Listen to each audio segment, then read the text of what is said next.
alani lamu'tiyanna, orang yang rutin amalan sunnah. Jadi kalau minta kepada aku, kepada Allah pasti tak boleh. Yang janji itu Gusti Allah. Yang janji bukan manusia. Yang janji bukan orang kaya. Kalau manusia itu kalau janji pada kita para hadirin, manusia juga seperti kita. Kita ini kan sebetulnya nggak punya apa-apa. Duit juga bukan punya kita, pinjaman aja hanya muter-muter. Maka dalam bahasa Arab harta itu dibahasakan malun. Malun artinya perkara yang pindah-pindah terus, nggak pernah bisa dimiliki permanen. Sawah dulu bekasnya teman kita, bekasnya orang tua kita, bekasnya tetangga kita.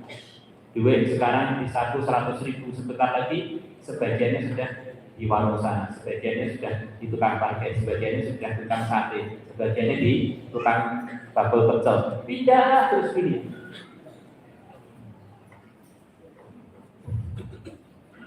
Orang yang selain Allah berjanji kepada kita itu, mulut yang dia gunakan untuk janji itu mulut pinjaman. Dia sendiri nggak punya pabrik mulut. Kita sendiri loh kalau dimintai orang loh sering nggak bisa menunaikan. Bahkan kebanyakan nggak bisa menunaikan. Kok kita pengen janjinya orang kaya, jadi kaya aja tertunaikan untuk kita. Sebetulnya kita ini pengen menikmati kebohongan orang. Kan orang lain itu seperti kita, nggak bisa nahan ngantuk, nggak bisa nahan capek, nggak bisa nahan tidur, nggak bisa nahan ke toilet. Begitu lemahnya kok kita terlalu berharap kepada dia.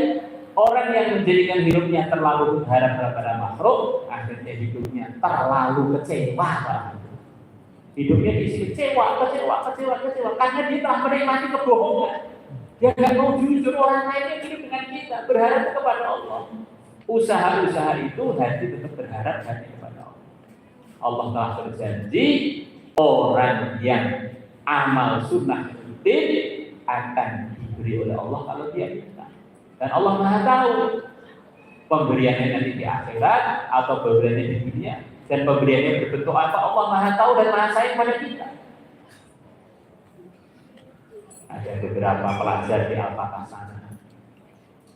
Dia ini lama nggak punya putra, 10 tahun lebih menikah, datang pada kami minta doa di hadapan umum. Akhirnya kita tanya, Buyon, Allah tuh lebih tahu loh mana yang terbaik. Kamu siap kalau punya anak, kadang-kadang ada risiko juga loh. Siap Pak, siap lama mendapatkan anak. Akhirnya kita doakan bareng-bareng, bacakan Fatihah, bacakan Yasin. Lepas kita doakan, pulang minggu itu juga istrinya mati. Akhirnya lepas sekian lama nikah lagi baru punya anak. Masya Allah. Ternyata punya anak perlu ganti istri. Kadang-kadang orang itu minta kepada Allah, ternyata ketika dia nggak diberi sebetulnya lebih baik untuk dia. Orang itu perlu ganti sangka. Ada yang sebaliknya, suaminya yang mati, akhirnya istrinya nikah lagi punya anak. Jangan sok lebih tahu melebihi Gusti Allah. Aku wis njaluk orang dibah wae iki piye to? Yang terbaik yang gak diberi itu, nanti kalau diberi belum tentu kamu tahan. Wais Allah janji mau memberi kalau orang rutin amal sunnah, cara berinya dan kapan dan di mana terserah Allah.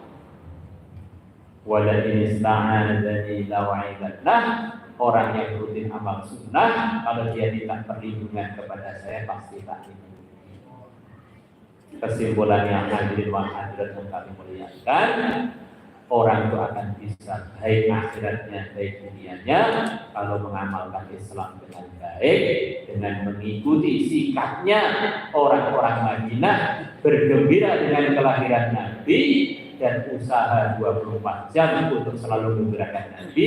Nabi akan bergembira kalau melihat umatnya mengamalkan Islam yang telah beliau bawa, yang isinya hanya keuntungan, tidak ada kerugiannya sama sekali. Dan untuk memulainya, para hadirin wal hadirat, adalah pertama kali kita ulang-ulang keyakinan Islam itu belum pernah terbukti merugikan. Islam itu belum pernah mendatangkan keburukan. Bagaimana semerawutnya orang-orang zaman jahiliyah, selepas sebagian mereka mengamalkan Islam, yang mengamalkan Islam jadi mulia di dunia, mulia di akhirat. Bagaimana semerawutnya Madinah sebelum mengamalkan Islam, tengkar